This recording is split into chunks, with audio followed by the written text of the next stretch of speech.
Engineering Conference, Exhibition, and Annual General Meeting of the Nigerian Society of Engineers. Represented at the event by Vice President Kashim Shettima, the President maintained that with its rich population and resources, Nigeria can become a trillion-dollar economy within the next 10 years. President Bola Tinubu has informed the Senate of his intention to present the 2024 appropriation bill to a joint session of the National Assembly tomorrow, Wednesday, November 29, by 11 a.m. Tinubu's letter was read by the President of the Senate, Godswill Akpabio, during plenary on Tuesday. In the letter, President Tinubu craved the indulgence of the lawmakers to present the 2024 budget at a joint session of the Senate and House of Representatives. Before appropriation bill, I crave the indulgence of the Senate to grant me the slot of 1100 hours on Wednesday, the 29th day of November 2023, to formally present the 2024 appropriation bill to a joint session of the National Assembly. While I look forward to addressing the joint session, please accept, distinguished Senate President and distinguished senators, the assurances of my highest regards. Signed, President Bola Ahmed Tinubu. So tomorrow, Wednesday, we'll have our sitting earlier, and then we'll join Mr. President by 11 a.m. Meanwhile, President Bola Tinubu is asking the Senate to consider and approve the approximately $8.7 billion and 100 million euros external borrowing plan to ensure gross implementation of projects. The projects, according to the President, cut across all sectors with specific emphasis on infrastructure, agriculture, education, water supply, employment generation, and security. Required approval is in the sum of United States dollars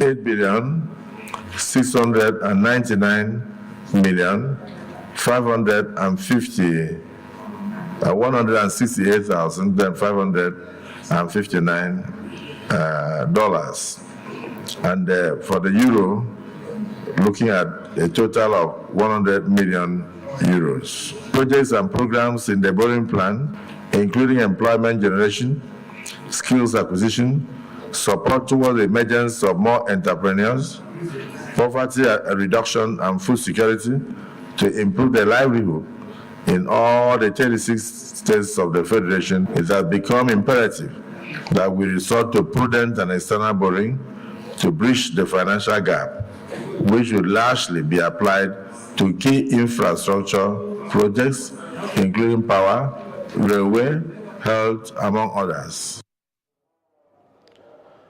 The House of Representatives on Tuesday received a request for consideration and approval of federal government's 2022 to 2024 external borrowing of the sum of $8.699 billion and 100 million euros through a letter from President Bola Tinubu. Also received by the House is a letter from President Tinubu requesting that an audience be granted to him to present the 27 trillion naira budget for the 2024 financial year before a joint session of the National Assembly on Wednesday. The said sums, according to the borrowing plan, are to ensure prompt implementation of projects read and outlined at plenary by the Speaker, Tajuddin Abbas, which cuts across all sectors.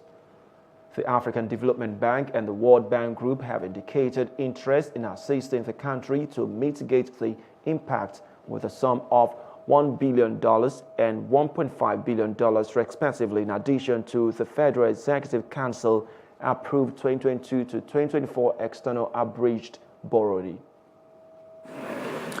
I would like to underscore the fact that the projects and programs in the borrowing plan were selected based on positive technical economic evaluation, as well as the expected contribution to the socio-economic development of the country, including employment generation, skills acquisition, support towards the emergence of more entrepreneurs, poverty reduction, and food security to improve the livelihood in all 36 states and the Federal Capital Territory.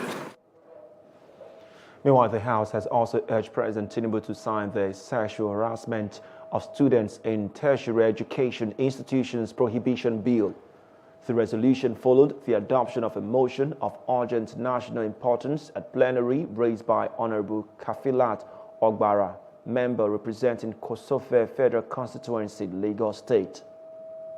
The House notes that violence against women and girls is a widespread human rights violation, affecting 1 in 3 women worldwide and causing immediate and long-term harm to their physical, emotional, and psychological well-being. Violence, including physical, sexual, emotional, and female genital mutilation-related acts, has led to severe physical injuries, trauma, and even death. Another story, the Nigerian Senate has thrown out a bill seeking to amend the Electoral Act to allow political parties nominate or replace validly elected candidates in the event of death, resignation, or vacancy of seats of serving state or federal lawmakers. The bill, sponsored by Senator representing Kogi West, Sunday Karimi, suffered a major setback during Wednesday's plenary as his colleagues did not allow it past second reading. In his lead debate, Senator Karimi has said the bill is necessary as it would put an end to unnecessary expenditures in rerun elections. According to him, various Supreme Court judgments had indicated that political parties have the sole rights to produce candidates for elections, which is why party logos are printed on ballot papers during elections and not the candidates. From the onset, the purpose of this bill is to eliminate waste in conducting by-elections by INEC. This bill that I'm proposing is not a new thing. It's what is happening in other climes of the world. In America, where we borrowed our presidential system from, what is in place there is that when a candidate resigns or during the tenure died, you don't go through another election. The candidate is replaced by the party. However, opposing the bill, Senator Kawu Sumaila from Kano South said democracy in its purest form deals with the wishes of the generality of the people and not that of a political party as envisaged by the bill. How can we allow the party leaders to choose a representative in the constitutional representation in a heterogeneous society like Nigeria? Yes, the ticket is for the party, but the vote is for the candidate. And policy representation, we are here, all of us has a particular thinking and belief which he is here for. In putting to rest any further discussion on the bill, Senate leader Senator Okpeyemi Bamidele lamented the inability of the sponsor to present copies of the lead debate to lawmakers to see. Very specifically provides that the debate shall be on the merits of the bill. To begin with, the first fundamental error was the fact that even the sponsor of the bill, unfortunately, did not present us with a lead debate. A lead debate that should have stated the merits of the bill itself was not present. And more importantly, Mr. President, distinguished colleagues, I believe our procedure here should be with respect to both constitutional amendment as well as proposed amendment to the electoral bill. In spite of the fact that we did not see the lead debate, but we have a general idea of what the proposed amendment is all about. Those who are in support of further steps being taken on this proposed amendment say aye. Those against say nay. The nays have it. A coalition of the Yoruba Youth Network has called for a review of recent court rulings in Kano governorship elections to ensure justice is served and the rule of law upheld. Addressing a press conference in Lagos on Tuesday, the group led by Comrade Razak Olukayode stressed that upholding the integrity of Nigeria's judiciary is a necessity for democracy and justice to thrive.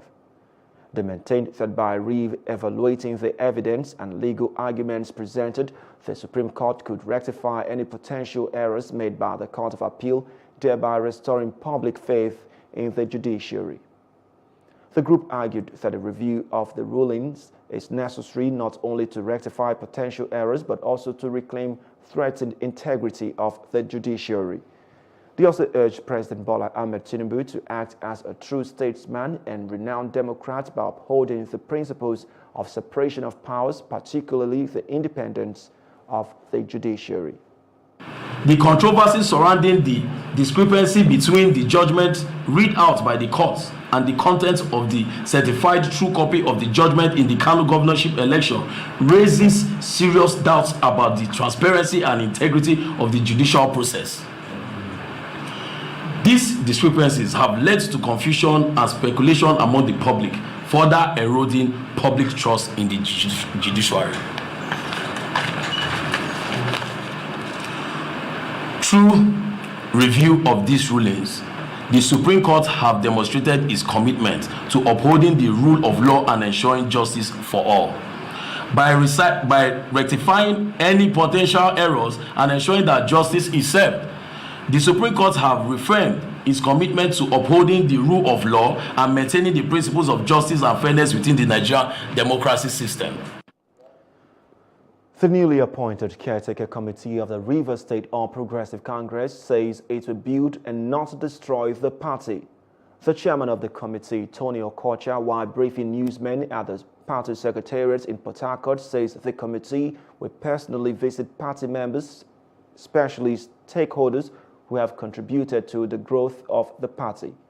He says the committee is open-minded and will welcome all suggestions from party members, while also saying that the party under his watch will not be a one-man show.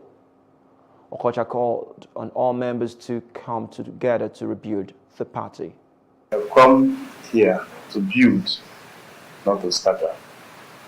We have come to build APC, perhaps a lot more stronger than we met. We are not here to scatter. That's why we felt that if we are going to be confrontational, we will not even have anything to do around these premises at all. And we have shown that it is a party, it's our party, and it is one party, one indivisible party. Your ideas, your opinions, your suggestions will aid us in the development. Non-government organizations, NGOs, the Global Rights, in partnership with Kuka Center Kaduna, has advocated the inclusion of women in peace-building efforts against violence extremism in Kaduna State and Northwest region of Nigeria. They said women and children are more prone to violent attack and other abuses in the society, noting that a voice in community peace-building process is a panacea to lasting solution in communities. Herder farmers clashes and a whole lot of crisis has made the Northwest, that used to be the most peaceful part of Nigeria, become the most crisis-ridden region in Nigeria. And so we have thought, how can we work together as people to begin to reverse this trend, mobilize community to build community resilience against violent extremism. But in all of this, we have equally acknowledged the peace-building efforts going on in the region, and we have seen the gap, which is the level of women inclusion in this peace-building effort. And we realized that if we are able to promote more participation of women in this peace-building effort, we will get better results. Also, the Permanent Commissioner, Kaduna State Peace Commission, Rebecca Sako, say women have critical role to play in nation building to resolve and prevent conflict in communities. She added women, mothers, and children are most affected by violence, conflict, and insecurity challenges, hence to engage them in peace dialogue for lasting solution. In so many ways as women in the community, as wives, as sisters, as mothers. They play very big roles after conflict, because where there is violence, they lose their loved ones, they are the caregivers, they become the breadwinners or the heads of households prematurely. And then they are also part of the people that will help to build the community back to a semblance of what it was before. And so they need to be there on the table or at the dialogue session so that they bring in those views. These women have been neglected in communities, and they need to be free to speak out, because they have things they need to tell us that we don't know, and things that they need to add for a community to move forward. Children have been neglected. So based on my experience today, what I learned is giving women the right and liberty to speak out. Women are very important in the society, and if you look at the world we are in today, everything you do without women, you hardly achieve what you intended to achieve. You see how the women, even when the men were called in order to make peace or how they can resolve the conflict, but still they were unable to, until when women agreed to gather and come, and there was a peaceful resolution. And if you can see, it was the women that make the peaceful resolution, not even the men. The Home of Mother Earth Foundation, HOMEF, has charged the federal government to take responsibility for the 3-year-old inferno at its Aurora 1 well at OML 95 and must extinguish the fire as soon as possible. These were the outcomes of a media briefing and documentary screening on the Aurora oil well fire held in Lagos. Details in this report. Ecosystems unraveling that demands to be heard. The Aurora 1 oil gas well blowout at OML 95, which happened in April 2020, has been on fire for over 3 years. Inhabitants of Awoye community in Ondo State, where the inferno occurred, have had their livelihood severely affected. Their primary means of survival, fishing, has been harmed due to the contamination of the marine ecosystem by the raging fire and accompanying oil spill. It's a grim reality painted in barrels of spilled oil and hectares of ruined land. After several visits, the Home of Mother Earth Foundation, HOMEF, put this documentary titled Aurora Inferno, a tragic odyssey of injustice and environmental destruction, together.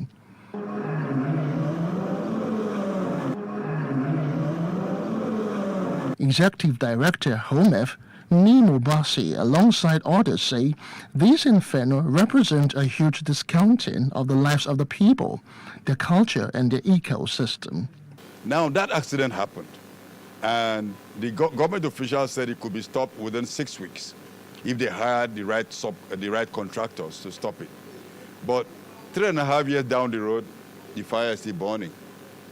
And I believe government would wish that we just ignore it, but you can't ignore that kind of disaster happening in plain sight. It's happening day and night. It's not anything that is hidden, and it's just unfortunate that Nigeria goes on as if nothing is going on, and this is really horrible. So we don't need to search for who caused it. We know it's caused by the oil corporation. Who bears the brunt? The local communities are the ones bearing the brunt of this spill. The biggest question is, why punish me for a sin that I didn't commit? Members of the Awoye community at the screening also speak about the devastation they have faced since the oil well fire began. Since that last year, waiting me at the experience to say, fish no dey again. Nothing. If we go river, before we were fishing 3-4 fathoms, now we take the fishing. But now if you no enter 20 fathoms, you no fit see fish for eye. I don't see anything. Now so everybody begin to suffer. No blame you, all the communities. Mo bá bẹ̀ ìjọba torí ó bẹ̀ kàrán. Mo bá bẹ̀ ìjọba pé yàrá ayọ̀wọ́ bá máa ayọ̀wọ́ ó ra kàn mí. Òun mo tẹ̀pẹ́ fi wà yìí. Tó ti bẹ́ẹ̀ gan, èrò mo sọ ni pé yá ìjọba mi. Ọkùnrin obìnrin àjọ ò bá wa dédé ìjọba mo fẹ́ gan.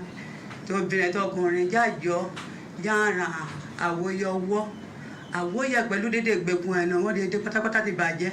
HOMEF also urged the government to ensure that remediation activities in the affected community are carried out immediately. Justin Akadonyi, Plus TV News, Lagos. Another story.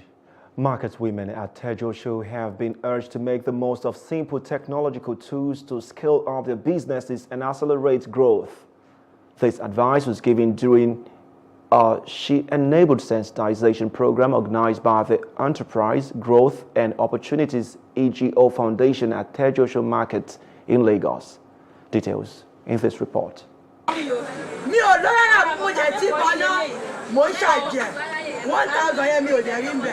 Nigeria is experiencing inflation, and most women are depressed and struggling with their businesses. They are helpless, and most of them are victims of mismanagement due to lack of proper financial management. So it is apt that these young people from the EGO Foundation take time to distribute multilingual pamphlets on the importance of maintaining and reading or computerized records of their sales and stock. And this is what I know I'm able to make. These are the things that we want to teach you. That I sell this thing.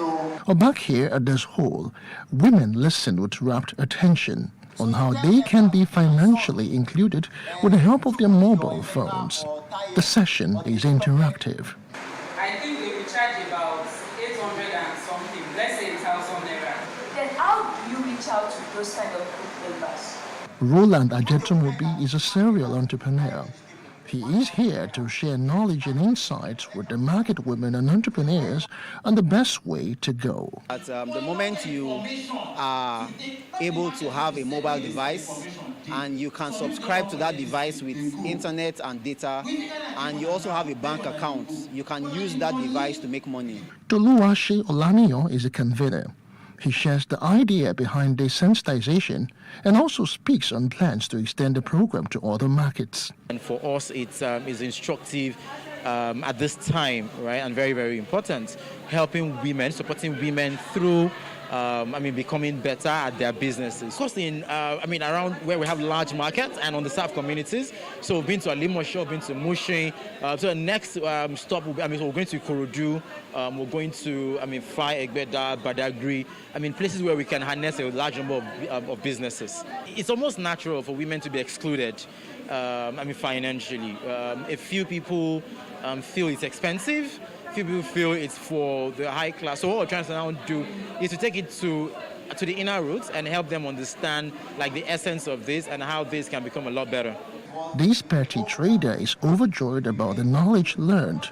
She, like other women, are speaking with one voice on how their horizon have been expanded. I'm happy because I know that the various women that comes here will be benefited. You need to mix to have people they can afford what you are selling on your status. In your group or your WhatsApp, your Facebook. I'm not limited to these shop things of a thing. I can easily broadcast it online and how to also reach out to other group members. Felicia and Olajumoke are just few out of many who have benefited from the She-enabled program, which aims to help women improve their trade, showcase their businesses on digital platforms, upgrade their bookkeeping skill, and at the same time get connected to advisors and global funding opportunities. In a show of unity and concern for their homeland, a group has come together to offer prayers for Nigeria, its citizens and its leadership with a call for enhanced youth empowerment. It underscored the deep-rooted connection that compels those living abroad to be active participants in the well-being and advancement of their home nation. We have actually lacked some vital components of empowerment on the aspect of youth. And for me, that vital component that we have lost is simply education. If we look at what education should have done to our youth, that is what have brought forth, the different characters we see being exhibited amongst our youth. What happens when you have information to what is right and to what is wrong? Somebody can choose what is right, another person can choose what is wrong. Our youth are learning from social media today because nobody to teach them. What are our institutions supposed to do? The higher institutions, even the primary and the tertiary institutions, what are they supposed to do? They're supposed to bring up our youth, give them good characters, give them things that equip them to be able to face the future. But today it's lacking. You can form a sort of cooperative for youth that are in businesses or in a particular trade and support them with funding, In that case, you have helped youth, and the money that is realized from there, after one session of youth have benefited from that, the other coming ones will equally benefit. So it's not buying wheelbarrow or buying shoe-shiner kits and giving to the people. You say you empower them. If government is serious to empower the youth, there are several ways you can empower the youth.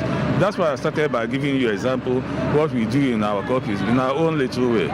We suggest to the government that they should look for this kind of a people that is always has a larger heart to bring people that are down, people that are in the middle, people that are up. You can see in this program today now, all rank of people are there. Both the low, both the medium, both the high, because of his attitude. If we can get people like him at the helm of the affairs of this nation, people that have vision, people that somebody that will look at situations and tell you how it will get better tomorrow. And if you follow him, you will get there. He's a good businessman, and he thinks faster than we do. But I cannot end this vote of thanks without thanking someone. A special thanks goes to the most beautiful woman in the world. The woman that prepares my meal, the bone of my bone, and the flesh of my flesh. I thank you so much. She's the best wife that a man can ever. The small-scale women farmers organization in Nigeria, SWAFUN and Action Aid Nigeria, are calling for inclusiveness in agriculture budget processes and increased budget allocation to improve agricultural productivity and food security. They emphasize that women contribute 70% to agriculture but lack adequate equipment. They urge the federal government to implement these recommendations and ensure food security. It's not like we are not producing enough in Nigeria, despite the challenges we are producing. If you go around, you see the wastage that happens. A good example, we see the fruit sellers. If a fruit seller that sells watermelon cuts watermelon and he does not get a buyer, at the end of the day, that watermelon goes to waste. Also the oranges and vegetables across board. So until, yes, within the emergency that was declared, post-harvest losses reduction was mentioned. Action Aid has gone as far as before now, building small cottages, processing cottages for smallholder women farmers within the communities. We also build garri processing facilities as well for smallholder farmers. Honorable Perpetual Kwafor, woman leader from the Farmers Association of Nigeria, has called for the federal government to address the issue of food security and ensure a food and nutrition secure nation within the first tenure of the current administration. The smallholder women farmers make up about 70% of the country's agricultural workforce and contribute to almost 70% of the country's food production.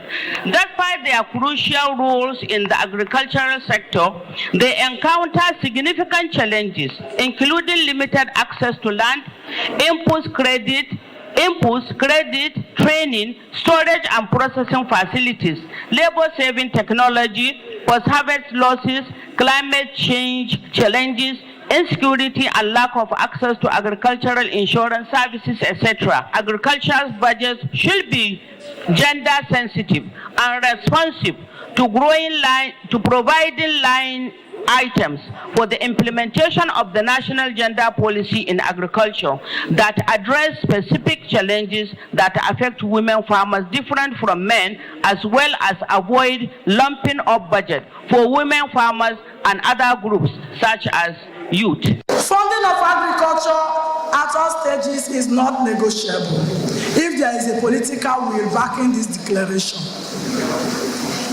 It is important we imbibe the spirit of the giant of Africa we are known for, to pull the bull by the horn, by doing the needful and at the right time.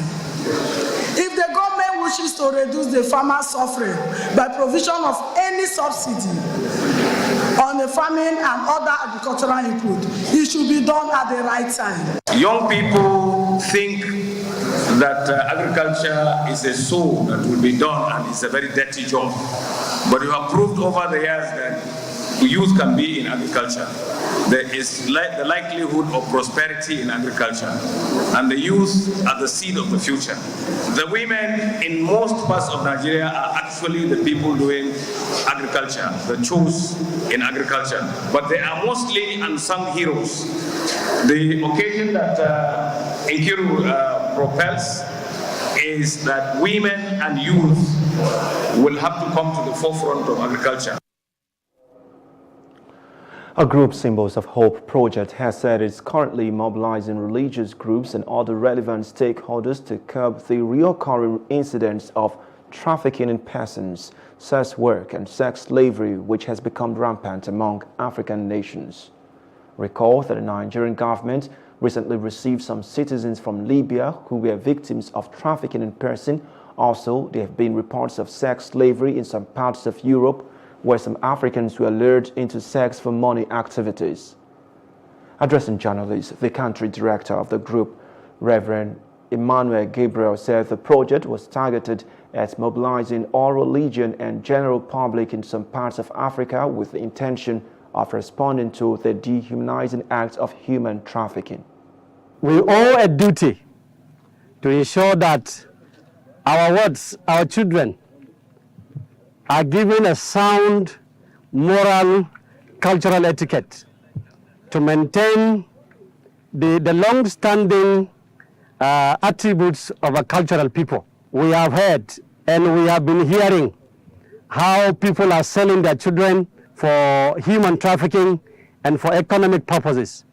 For us, we are putting a lot of measures in place to ensure that we contain the urban migration of our children to the western and southern part of Nigeria. The Lutheran me on how to be dependent on how to learn skills, go to school, learn more about life. But going outside there, seriously, sometimes it influences you from doing bad things, and also the friends you mingle there going outside also they encourage you engaging yourself into bad things. Especially, I learned a lot of things from what they just taught or they teach today, because it has made more impact to me.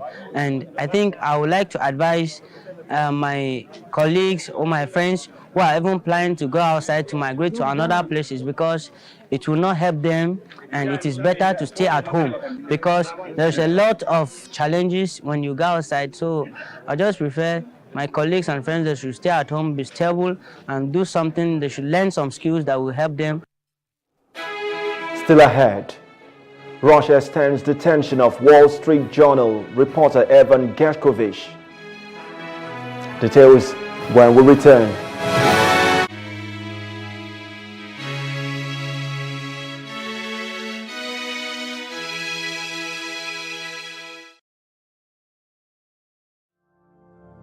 My name is Adejokela Sisi. I'm the founder and creative director of Planet 3R. As Planet 3R, we convert textile and plastic waste into eco-friendly products. The motivation actually came from a rural community in Ibadan here. Whenever it rains, the whole place, people will not be able to go inside the community.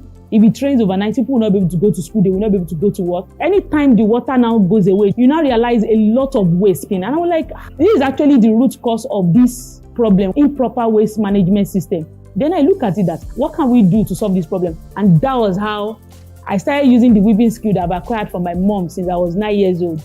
Then I started using it to like weave those waste to now make sure that we now convert them into beautiful items like bags, shoes, even clothing. I actually participated at Womenpreneur Season 3, that was 2021. One of the things I really gained at that time was business development. You know, it's not just about the talent now or having to know how to convert the waste or having the idea, but to be able to put it into a successful business. I really appreciate what Access Bank is doing for entrepreneurs. Let us now say women now, because most of the time women don't really have much of these advantages. I love the fact that there's an initiative for women. I want to encourage you to make sure that you go and apply honestly. Your life will not remain the same again.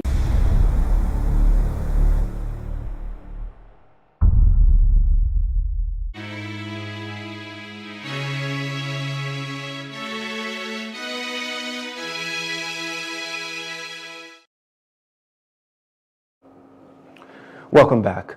You're still watching Plus TV News now. Let's take you to other parts of Africa. Sierra Leone police on Tuesday published the photos and identities of 34 men and women wanted in connection with the clashes that left around 20 people dead in the capital, Freetown, on Sunday. The 32 men and 2 women listed as fugitives include serving and retired soldiers, police officers, and civilians. The police statement posted on social networks promised a handsome reward to anyone provided information leading to their capture. On Sunday, Freetown witnessed several hours of armed confrontation between the security forces and unknown assailants who tried to break into a military armory. The central prison and other correctional facilities were stormed and dozens of inmates appeared to have escaped. The clashes left around 20 people dead, according to military and forensic sources. They were orchestrated by serving or retired soldiers, said the army spokesman. The Sudanese army and paramilitaries exchanged shells from opposite banks of the Nile in the capital Khartoum, residents reported in the 7th month of a war whose atrocities have been denounced by NGOs. The army from Omdurman on West Bank and the Rapid Support Forces RSF from Khartoum North on the East Bank exchanged artillery fire and rockets, a witness told AFP. This account is corroborated by other residents, including local activists, who claim that dozens of civilians have been killed in the bombardments in recent weeks. The conflict that broke out on 15 April between the head of the army, General Abdel Fattah al-Burhan, and his deputy-turned-rival, General Mohammed Hamdan Daglo, has claimed more than 10,000 lives, according to an estimate by the NGO Armed Conflict Location and Event Data Project, which is widely considered to be an underestimate. And outside Africa, a new group of Israeli hostages were said to be freed Tuesday in exchange for Palestinian prisoners as Israel and Hamas embarked on a 2-day extension of a truce that has paused the devastating Gaza war. The temporary cessation of hostilities and releases of captives were hailed as a glimpse of hope after 7 weeks of conflict sparked by deadly Hamas attacks that prompted an Israeli military offensive in the Gaza Strip.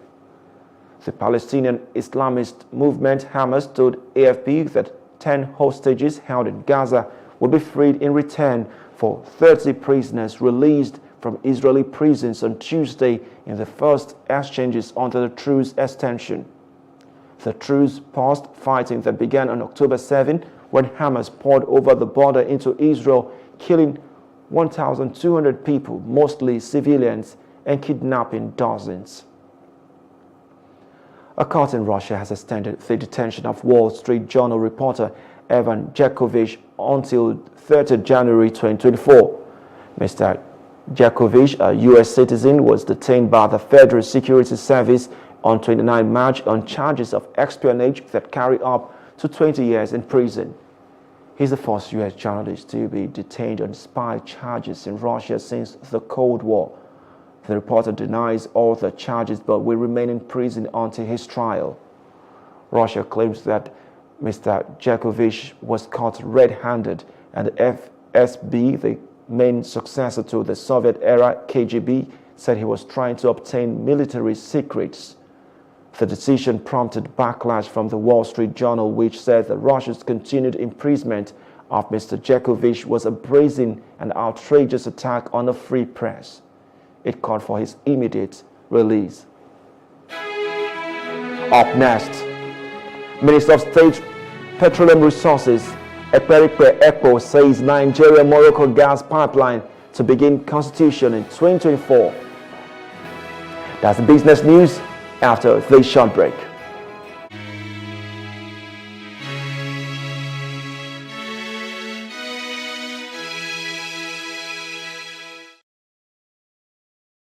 Picture this.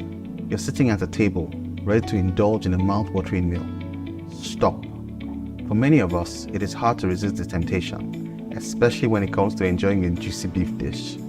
But have you ever stopped to think about the impact of your food choices on the greater good? Our food choices have a great impact on others. The beef industry is one of the leading contributors to deforestation. As trees are cleared to make way for cattle ranching, it not only disrupts the delicate balance of ecosystems, but also contributes to climate change. We can make a difference with our choices. It does not mean we all have to become vegans overnight. Imagine enjoying fish and poultry a few times a week, indulging in beef just once a month, and filling our plates with plenty of plant-based goodness. Every little bit counts. And even small reductions in our intake can make a huge impact on the climate. By making smarter food choices, we're not only taking care of ourselves, but also the planet we call home. Remember, the choices we make today lead to a better tomorrow.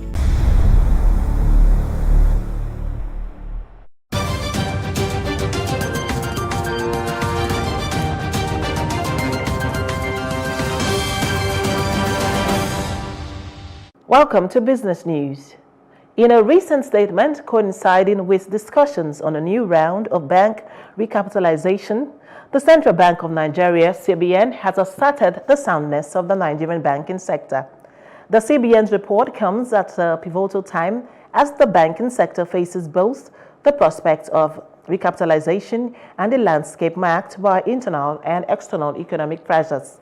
The report evaluates key financial health indicators of the banking sector, providing a data-driven perspective on its status. Major stakeholders in the banking sector, in collaboration with the judiciary, are brainstorming to forge a common position to deal with legal issues affecting the banking industry. The event is the 22nd National Seminar on Banking and Allied Matters for Judges in Abuja. The summit is aimed, amongst others, to address issues that borders on risk management as it concerns cybercrimes in the banking sector, for which the President and Chairman of the Chartered Institute of Banking in Nigeria, Ken Okpara, says banks in Nigeria are already training their staff on how to mitigate areas of vulnerability.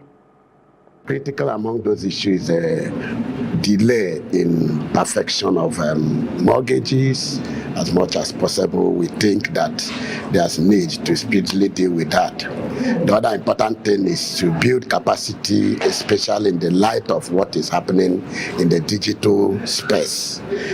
Basically, we begin to see, cyber crime, security, and other related issues. This is a new layer of services, banking and financial services, especially by fintech. So we think that there's need to build capacity, build collaboration, working with the financial industry, and also ensure that we get the right judgment. In my speech, I talked about the need to set up the commercial court. We've seen a lot of improvement, special division and department to take care of commercial cases. But we think much more need to be done by setting up special court for commercial and financial cases that will be able to take care of our financial matters as much as possible. Equally, in his keynote address, the governor of the Central Bank of Nigeria, Olaide Kadoso, who was represented by Kofo Alada, Director Legal, while applauding the initiative, prayed that the effect is sustained. He called on banks to uphold the ethics and professionalism in banking as a way to addressing the challenges in this sector. I salute the CIBN and the NGI for their consistency in convening the seminar and for always ensuring that its teams and sub-teams are carefully selected to cover issues of critical economic and commercial importance. I urge that effort be sustained. May I also say that the Central Bank of Nigeria remains part of this and will pledge our commitment for its continuation as well. This year, the theme of the seminar is the financial services industry and the judiciary, upscaling for a sound economic system. The theme is apt and germane to the mandate of the Central Bank of Nigeria and its activities geared towards the effective management of inflation, external reserves, and promotion of financial system stability and sustainable economic growth.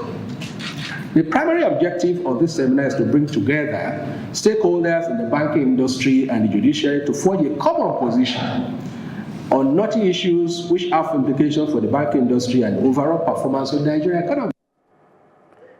For the judiciary, the summit from inception is aimed at strengthening the judicial system in dealing with dispatch cases involving banks, especially in areas of new innovation in the banking system. It is our expectation that this seminar will help enlighten participants on the workings and innovations in the banking sector with its attendant challenges. Having said this, I must not fail to emphasize the timely disposition of cases relating to the banking sector. We surely shore up public confidence in commercial banks and promote economic growth. In this light, I believe the judiciary will continue to ensure that banking matters are adjudicated upon with utmost dispatch, as this ultimately will contribute in upscaling the economic ecosystem as the theme stipulates. The President also took out time to address the media on the intended goal of the collaboration with the judiciary. Increased capitalization, a necessary thing. But let me say that even before then, banks have been proactive in increasing their business capital, because essentially, if you look at before, it was difficult for a single bank to fund a major transaction. They have to come in as a syndicate. But right now, because of the fact that banks have increased their capital base, they've already taken steps to fund those transactions. This is driven by the fact that with the devaluation, it requires larger amount of naira to fund transactions. Dollar-denominated facilities have also made it imperative for those transactions to go. As per the failures, as much as possible, that's also part of what we keep, emphasizing on, that banks should, as much as possible, put their structures in place. Mr. Ken Opara also assured that the banks in Nigeria are ready to meet up with any amount fixed for the recapitalization of banks in the country through bail bonds, stating that Nigeria has the second biggest stock market in Africa. The Nigeria-Morocco gas pipeline will begin construction in 2024, Nigeria's gas minister, Ekperipe Ekpo, has revealed. The pipeline, which will span 5,600 kilometers and pass through 13 African countries, aims to transport gas from Nigeria to West African nations and potentially extend its reach into Europe. According to the Nigerian National Petroleum Corporation, the pipeline has the ability to generate wealth, improve living standards, enhance regional economic integration, and significantly reduce carbon emissions. And that's it on Business News. I am Shade Uwe. The news continues. Up next is entertainment news. Nollywood actor Lateef Oladimeji has been conferred with an honorary doctorate degree in the field of arts and culture from Benin Republic University. The iconic actor announced his latest feat on his Instagram page on Tuesday, penning an emotional piece in his caption. The video posted captured the inspiring moment the actor was doubled with the honor by representatives of the higher institution, recognizing his contributions to his field. Lateef went on to acknowledge the great honor received, noting it as the fruit of his labor for his dedication and hard work in his field. The proud actor is now a part of our distinguished Nigerian celebrities who have received their flowers in their various fields. Earlier in November, Nigerians celebrated Mr. Macaroni and reality star Fraud, who both received honorary doctorate degrees during the same weekend.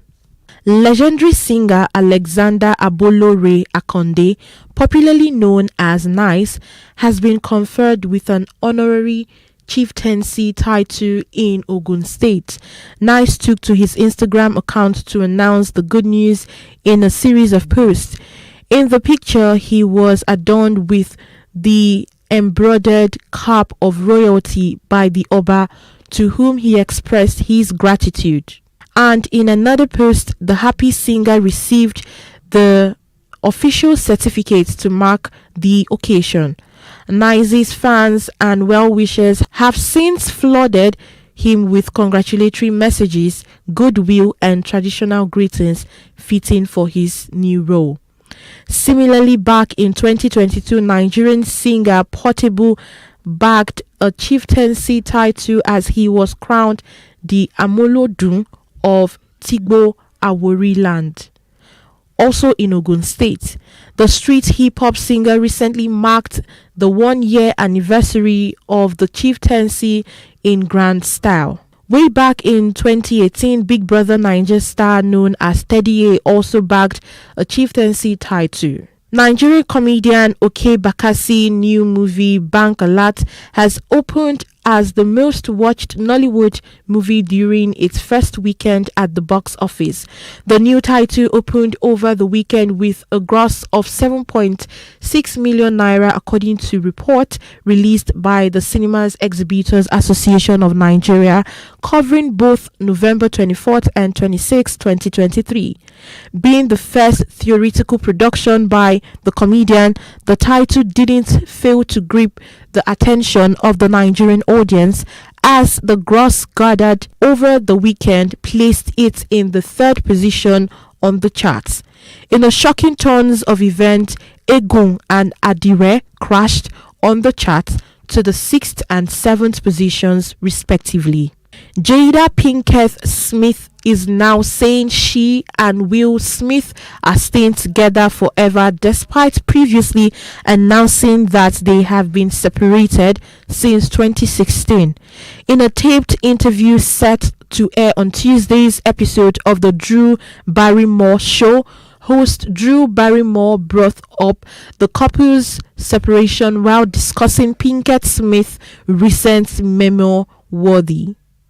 In October, Pinkett Smith shocked the world by dropping the bombshell that she and Smith have been separated since 2016.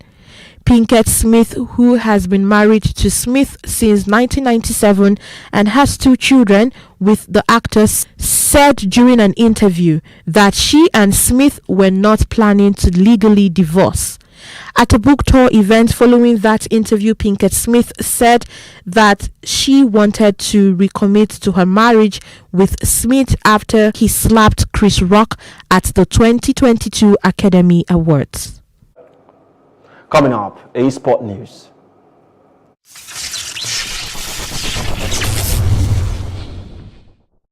Super Falcons striker Asisat Oshoala, goalkeeper Chiamaka Nnadozie, and coach Randy Waldrum are among contenders in the Confederation of African Football's CAF final shortlist for the 2023 awards.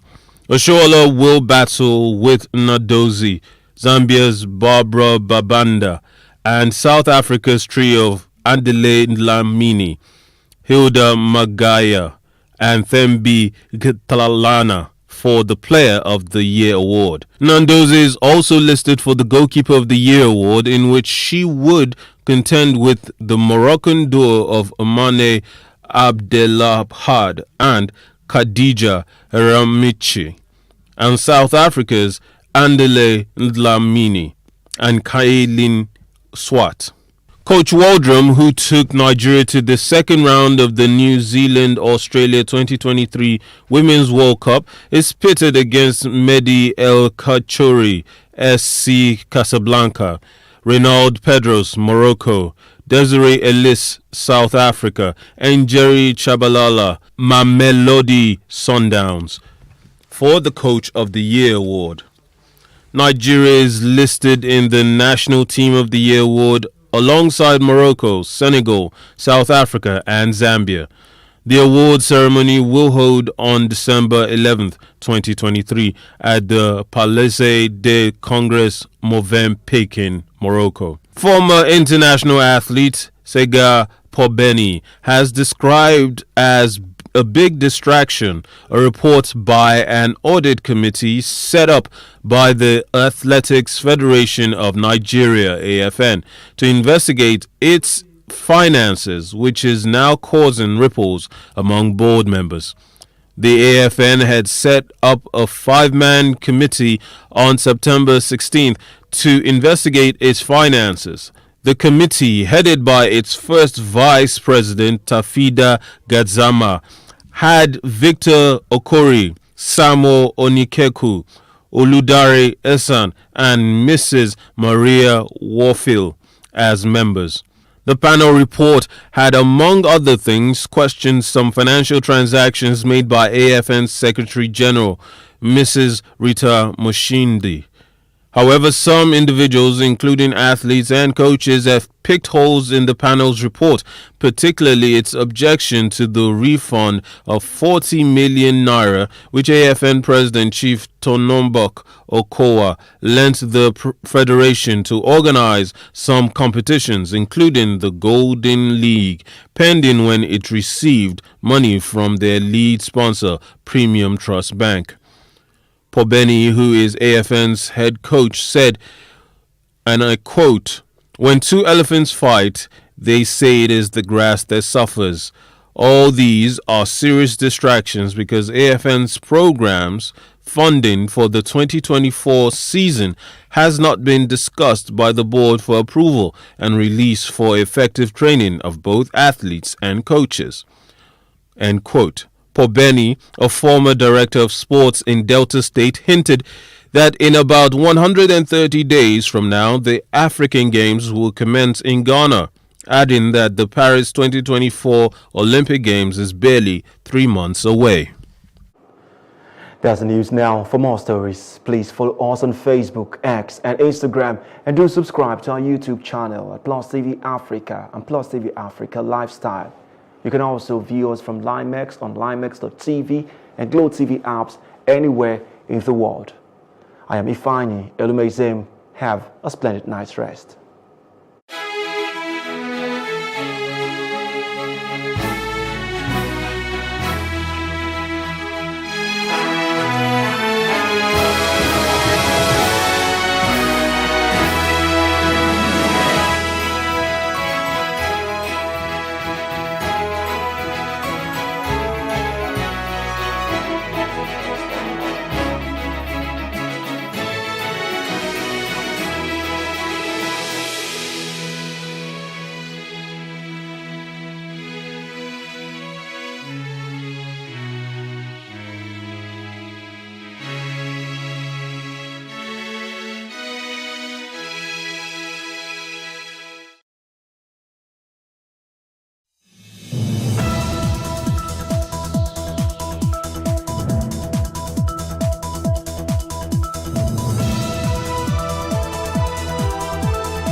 Here the camp, they had sites where they always return to. The buffalo followed the stars, and we followed the buffalo. My grandmother told me about the Lakota way of life.